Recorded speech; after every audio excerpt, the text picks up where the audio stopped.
Hello, my friends. It is so good to have you here with me today.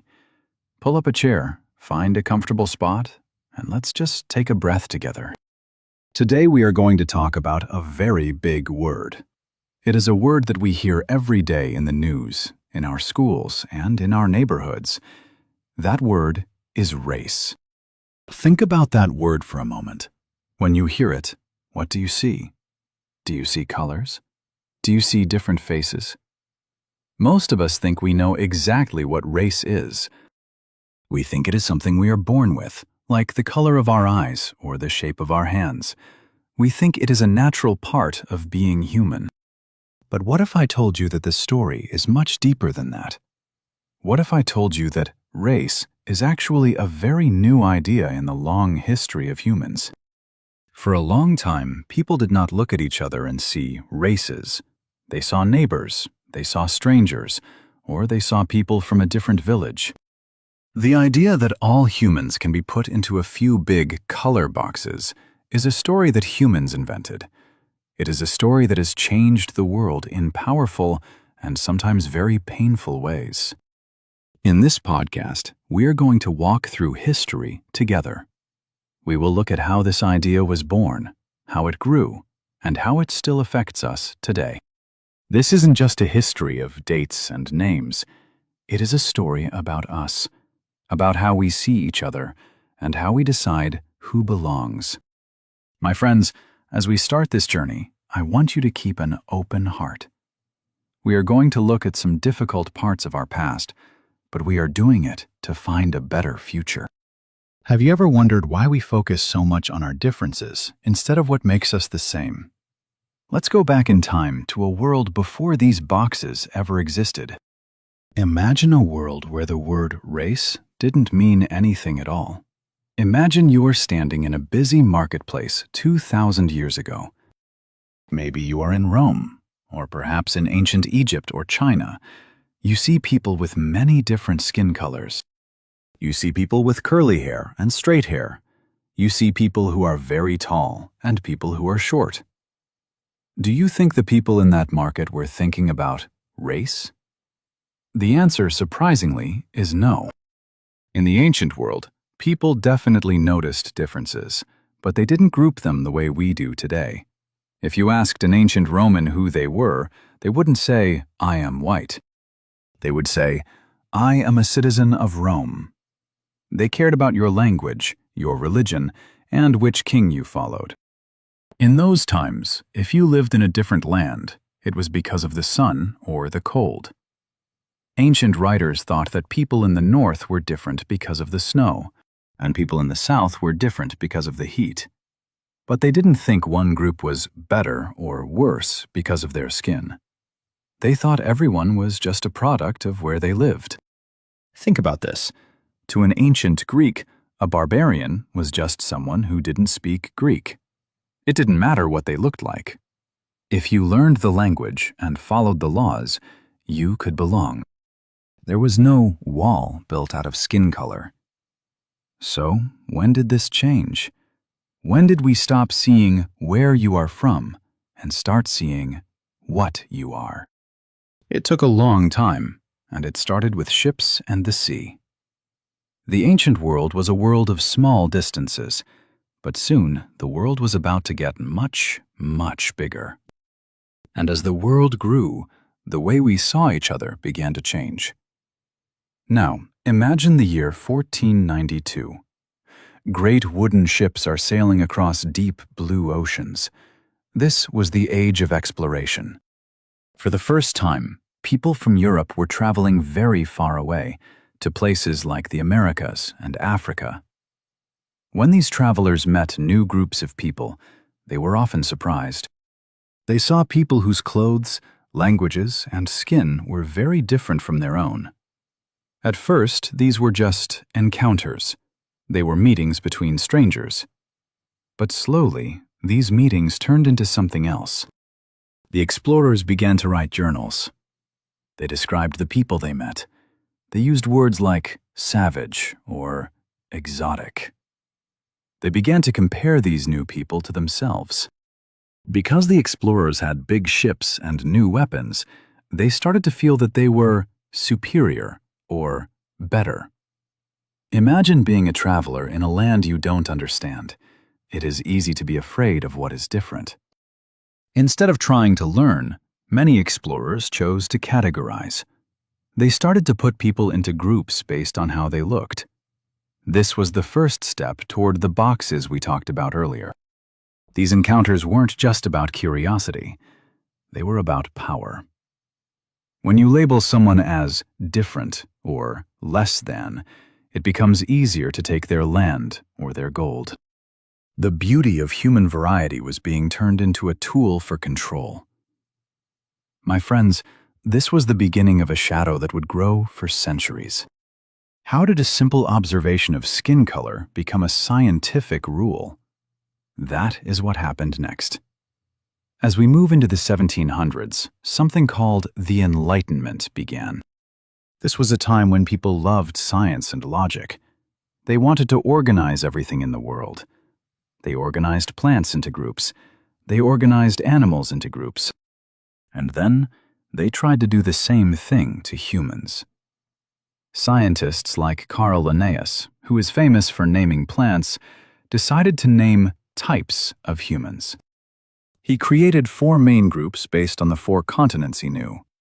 He didn't just describe how people looked, though. He also described their personalities.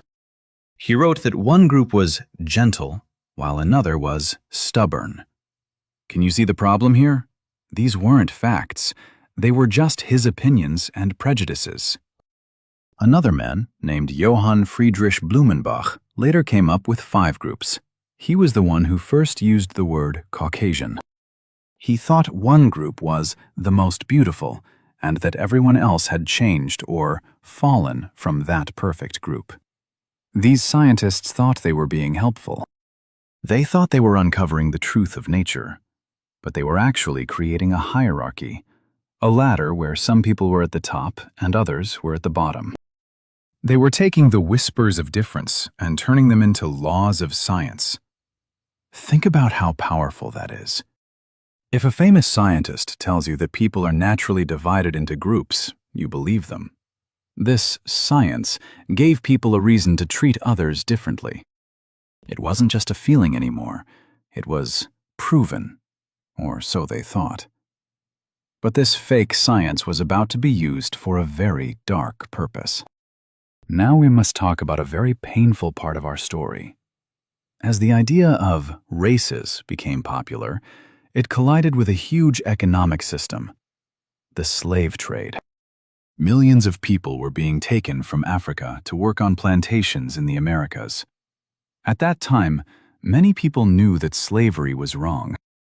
They felt it in their hearts. But the people making money from slavery needed a way to feel okay about it. They needed an excuse. They found that excuse in the concept of race. If you can convince yourself that another person is not just different, but biologically inferior, then your conscience doesn't hurt as much. They used the science we just talked about to argue that some people were made to be servants. They said that race was a permanent thing that could never change. This is where the concept of race became a chain. It wasn't just a label. It was a way to keep people in power and other people in poverty. Laws were written to say that your race decided if you were a person or if you were property. My friends, it is important to understand this. Race was not the cause of slavery. Instead, race was the story created to justify it. It was a lie told so many times that people started to believe it was the truth. It turned a human tragedy into a natural system. And once a lie is written into law, it is very hard to erase. By the late 1800s and early 1900s, the idea of race became even more extreme. A new movement called eugenics started. The word eugenics means well-born. These thinkers took the ideas of Charles Darwin, who talked about animals surviving in the wild, and applied them to humans in a very cruel way. They believed that the human race could be improved by only allowing the best people to have children. Who were the best? In their minds, it was always the people who were already in power. They used fake tests and measurements to prove that certain races were smarter or more moral than others. Imagine being told that your ability to succeed in life was already decided by your ancestors. This movement led to terrible things. In many countries, including the United States, laws were passed to stop certain people from having families. In Europe, these ideas grew into a nightmare. The idea that one race was a master race led directly to the horrors of the Holocaust during World War II. Millions of people were killed because of a category. This was the ultimate result of the scientific boxes created hundreds of years before. The world saw the smoke and the pain, and for a moment, the world stopped. We realized that these ideas weren't just science, they were poison. People began to ask, if this is where the idea of race leads us, how can we keep believing in it? The struggle for a new way of seeing each other was about to begin. It was time to fight back against the labels. After the horrors of World War II, the world began to wake up. People saw that the idea of racial superiority led only to death and destruction. Across the globe, people started to demand their dignity back. This was the era of the civil rights movement and the end of colonial rule. In the United States, leaders like Dr. Martin Luther King Jr. and Rosa Parks challenged the laws that kept people separated. They didn't just fight for better laws, they fought for the truth. They wanted a world where people were judged by the content of their character, not the color of their skin. In South Africa, Nelson Mandela spent years in prison fighting against apartheid, a system built entirely on the idea of race. In India, in Africa, and in South America, people were breaking the chains that had been put on them centuries before. They were saying, "We are all humans. We all deserve respect." During this time, the United Nations even made a statement. They said that race is not a biological fact, but a social myth. They wanted the world to know that we are much more alike than we are different. It was a time of great hope, but also great struggle. Change did not happen overnight. Many people fought and died to prove that a box shouldn't define a life. But even as the laws changed, the idea of race stayed in people's minds. It was like a ghost that wouldn't leave. To finally move past it, we needed to look at the smallest parts of ourselves, our DNA. So, where are we today? What does modern science actually say about race? My friends, this is the most amazing part of the story. In the last few decades, scientists have mapped the entire human genome. They have looked at the code that makes us who we are. And you know what they found? They found that all humans are 99.9% exactly the same. Think about that. Out of all the billions of letters in your DNA, only a tiny, tiny fraction makes your skin a certain color or your hair a certain texture. In fact, there is often more genetic difference between two people of the same race than there is between two people of different races. Biologically, race does not exist. There is no race gene. Skin color is just a balance of a chemical called melanin. It is like the paint on a house. It doesn't tell you anything about the people living inside, or how the house was built. We are one single human family. But if race isn't real in science, why does it still matter? Because it is socially real. Even though the biology is a myth, the history of race is real. The way people have been treated because of those boxes has created real differences in wealth, health, and opportunity. We can't just ignore it and pretend it's not there. We have to understand the history so we can fix the present. We have traveled a long way together, haven't we? From the ancient markets where race didn't exist, through the dark times of slavery and eugenics, to the modern laboratory where we see our shared DNA. The history of race is a story of how an idea can change the world.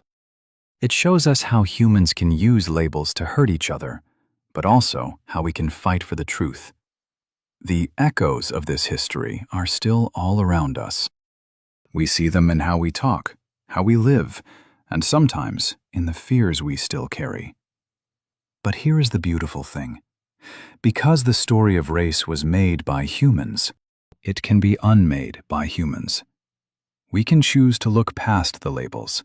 We can choose to see the 99.9% that we share. Understanding this history is like having a map. It shows us how we got lost so we can find our way back to each other. It takes empathy. It takes patience. And for you, as an English learner, it takes the courage to talk about these big ideas in a new language. My friends, thank you for sitting by the fire with me today. As you go out into the world, look at the faces you see. Don't just see the colors or the boxes. See the stories. See the human beings. We are all part of the same long, complicated, and beautiful journey. Until next time, keep listening, keep learning, and keep your heart open.